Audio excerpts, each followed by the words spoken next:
जी हाँ, तो चुनाव हो चुका है संपन्न। झारखंड और महाराष्ट्र में चुनाव संपन्न हो गया। उत्तर प्रदेश की 9 सीटों पर भी उपचुनाव था, वहां पर भी वोटिंग संपन्न हो गई है और अब सबको इंतजार है कि नतीजे क्या कुछ आने वाले हैं। लेकिन नतीजे जब आएंगे तब आएंगे, उसके पहले लोगों को एग्जिट पोल का इंतजार रहता है कि अलग अलग सर्वे क्या कुछ बता रहे हैं। तो वही एग्जिट पोल या महा एग्जिट पोल कहें, महा एग्जिट पोल हम आपके सामने लेकर आ गए हैं और एक एक करके एक एक राज्य के बारे में पूरी जानकारी हम आपको देने वाले हैं। चाहे वो महाराष्ट्र की बात हो या फिर झारखंड की बात हो या फिर उत्तर प्रदेश में जो 9 सीटों पर उपचुनाव हुआ है वहां की बात हो, क्योंकि साख लगी हुई है दांव पर। यूपी की बात की जाए तो यूपी में योगी आदित्यनाथ की साख दांव पर लगी है और ऐसे में ये देखना होगा, क्योंकि आपको याद होगा कि कई बयानबाजी देखने को मिली थी, बटेंगे तो कटेंगे से लेकर बहुत सारी चीज़ें हमने देखी हैं, सुनी हैं, बहुत आरोप प्रत्यारोप हमने देखे हैं। इस चुनाव में पैसे बांटने के आरोप लगाए गए और बिटकॉइन को लेकर भी कुछ चीज़ें निकलकर सामने आई। इस बीच मतदाता ने अपना फैसला ईवीएम में बटन दबाकर कैद कर दिया है। लेकिन अब बारी है महा एग्जिट पोल की। तो चलिए सबसे पहले हम शुरुआत कर लेते हैं महा एग्जिट पोल में। किस राज्य की शुरुआत करें? सबसे पहले बात करेंगे बड़े राज्य की। जी हाँ, महाराष्ट्र। महाराष्ट्र में हमने देखा कि खूब आरोप प्रत्यारोप चले और बीते चुनाव से इस चुनाव के बीच कितने परिवर्तन वहां पर राजनीतिक दलों में हुए हैं ये कौन नहीं जानता। इस बीच चुनाव हो चुका है और उसके बाद महा एग्जिट पोल क्या कुछ बता रहा है, अलग अलग एजेंसी का हम आपको बताएंगे कि कौन किसे कितनी सीट दे रहा है। और अगर बहुमत की बात की जाए तो बहुमत कितना है और कितनी सीटें अधिक बहुमत से मिलती किसे नजर आ रही हैं, उसकी हम बात करते हैं। जो महाराष्ट्र में कुल 288 विधानसभा सीटें हैं और यहां पर 145 बहुमत का आंकड़ा है, यानी कि सरकार में अगर सरकार बनानी है तो 145 सीटें जिसकी होंगी, जिस युति की होंगी या जिस अघाड़ी की होंगी, वो अपनी सरकार बनाकर ले जाएगा। तो आइए महाराष्ट्र की बात कर लेते हैं और महाराष्ट्र में हम आपको एक एक करके बताते हैं कि किस एजेंसी ने किसे कितनी सीट दी है। तो महाराष्ट्र की अगर बात करें तो मैट्रिक्स की बात कर लेते हैं सबसे पहले। और महायुति जो है, मैट्रिक्स ने जो सर्वे किया है या एग्जिट पोल है मैट्रिक्स का, वो ये बता रहा है कि 150 से 170 सीटें महायुति को मिल सकती हैं। जबकि महाविकास अघाड़ी की बात कर ली जाए तो 110 से 130 सीटें इसे मिलती नजर आ रही हैं। जबकि अन्य की हम बात करें तो 8 से 10 सीटें अन्य, निर्दलीय या दूसरे ऐसे प्रत्याशी जो इन दोनों गुटों में शामिल नहीं हैं उनको मिल सकती हैं। ये मैट्रिक्स की बात कर रहे हैं। इसके अलावा मार्क्यू की अगर बात की जाए तो मार्क्यू भी बढ़त दिखाता हुआ महायुति को नजर आ रहा है, क्योंकि 137 से, हालांकि ये 137 का आंकड़ा अगर हम देखेंगे तो ये तो बहुमत का आंकड़ा नहीं है, लेकिन 137 से 157 सीटें महायुति को ये मार्क्यू की तरफ से जो एग्जिट पोल हुआ है वहां से दी जा रही है। जबकि महाविकास अघाड़ी को भी 126 से 146 सीटें, 146 यानी कि बहुमत जो है उससे एक सीट ज्यादा।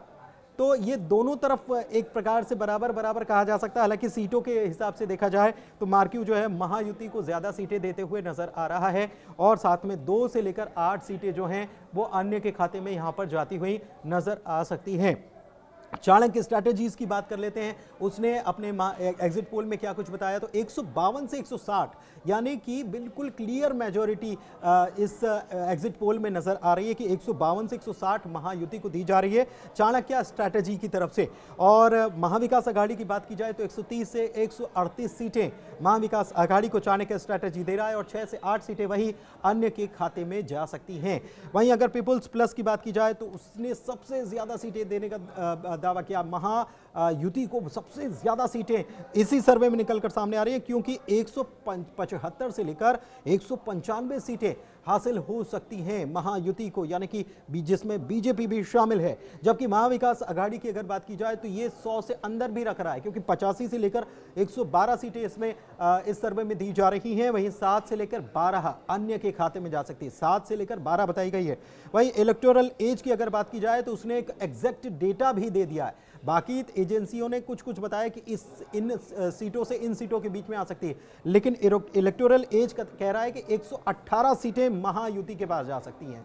और महाविकास अघाड़ी, ये इस सर्वे में महाविकास अघाड़ी की जीत बताई गई है, क्योंकि 150 सीटें बताई गई हैं और 20 सीटें अन्य के खाते में जाने की बात यहां पर इस एग्जिट पोल में कही गई है। पोल डायरी की बात कर लेते हैं। पोल डायरी जो है 122 से 186 सीटें देने का अनुमान जता रहा है महायुति को और महाविकास अघाड़ी को 69 से 121, तो 69 तो बहुत कम हो गया आंकड़ा और अगर इस एग्जिट पोल की बात की जाए तो सबसे कम आंकड़ा जो है पोल डायरी दे रहा है 69 से 121 के बीच में। सीट्स का गैप बहुत ज़्यादा इसमें बताया जा रहा है और 12 से 29 सीटें जो है अन्य के खाते में जा सकती हैं, इस एग्जिट पोल में बताया जा रहा है। जबकि रिपब्लिक की तरफ से 137 से 157 सीटें, यानी कि 157 सीटें वही की क्लियर मेजोरिटी आती नजर आ रही है। जबकि महाविकास आघाड़ी की बात की जाए तो यहाँ पर 126 से 146 और 2 से 8 जो है अन्य के खाते में जाती हुई नजर आ रही है।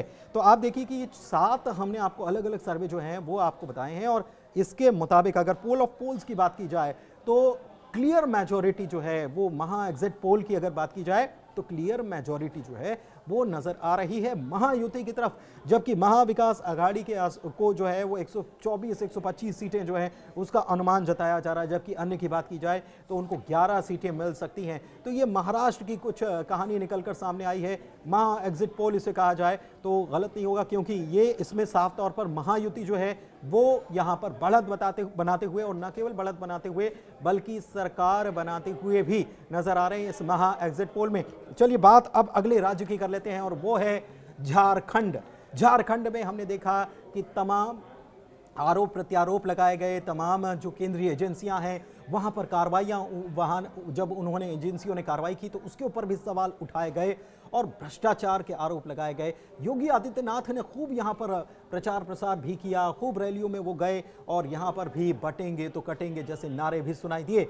इस बीच यहां पर मतदाताओं ने क्या फैसला दिया है, क्योंकि 2 चरण में चुनाव हुए और आज दूसरा चरण था। वोटिंग संपन्न हो गई, वोटर ने अपना काम कर दिया, ईवीएम में कैद कर दिया कि प्रत्याशियों की किस्मत को। लेकिन इसके बाद अब महा एग्जिट पोल क्या कुछ बता रहा है, अलग अलग एजेंसियां क्या कुछ बता रही है, उनका गुणागणित क्या कह रहा है। उन्होंने लोगों के पास गए, लोगों से, वोटर से बात की, उनके दिमाग में क्या मुद्दे हैं, उन्होंने क्या कुछ फैसला किया है, इसके ऊपर ये सर्वे है। और अगर 4 सर्वे की बात की जाए तो मैट्रिक्स की सबसे पहले बात कर लेते हैं। कुल मिलाकर सीटें जो हैं वो झारखंड में 81 हैं। यहाँ पर बहुमत का आंकड़ा 41 का होता है और मैट्रिक्स की अगर बात की जाए तो 42 से लेकर 47 सीटें, यानी क्लियर मेजोरिटी यहाँ पर एनडीए को दी जा रही है मैट्रिक्स की तरफ से। और इंडी गठबंधन की अगर बात कर ली जाए तो यहाँ पर 25 से लेकर 30 सीटें यहाँ पर दी जा रही हैं। और क्लियर एक प्रकार से मैट्रिक्स के पोल में ये साफ तौर पर नजर आ रहा है कि यहाँ पर एनडीए की सरकार बनने जा रही है। अन्य के खाते में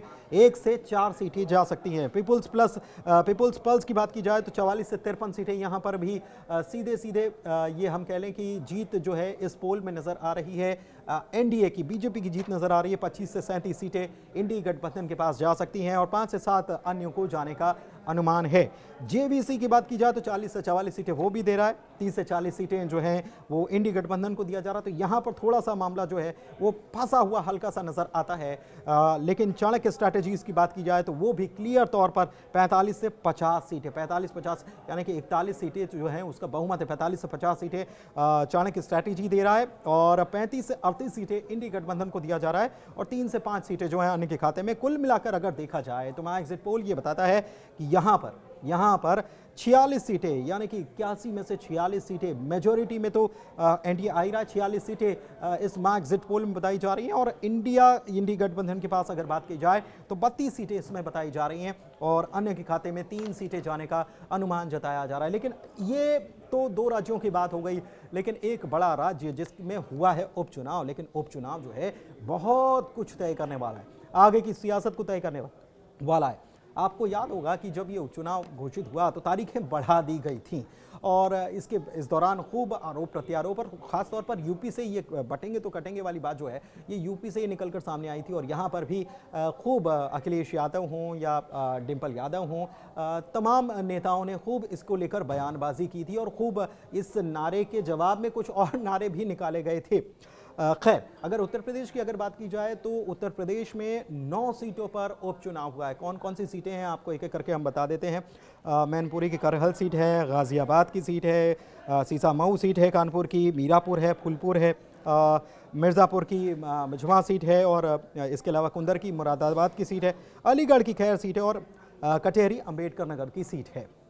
और इसमें जो सर्वे निकलकर सामने आया है तो सर्वे अलग अलग सीटों का अगर हम बात करें तो अलग अलग सीटों पर अलग अलग सर्वे जो है वो बता रहा है। और सबसे पहले अगर बात कर ली जाए उत्तर प्रदेश की मैनपुरी सीट के करहल मैनपुरी सीट की बात कर ली जाए तो यहाँ पर समाजवादी पार्टी जो है उसको बढ़त मिलती हुई नजर आ रही है। टाइम्स नाउ की तरफ से जो सर्वे हुआ उसमें भी बढ़त मिलती नजर आ रही है। मैट्रिक्स की तरफ से भी यही बताया जा रहा है कि एसपी को यहां पर बढ़त मिल सकती है। तो ये जो है एसपी के खाते में ये सीट जा सकती है। हालांकि नतीजे तो उस दिन आएंगे जब पता चलेगा कि किसके खाते में ये सीट गई है।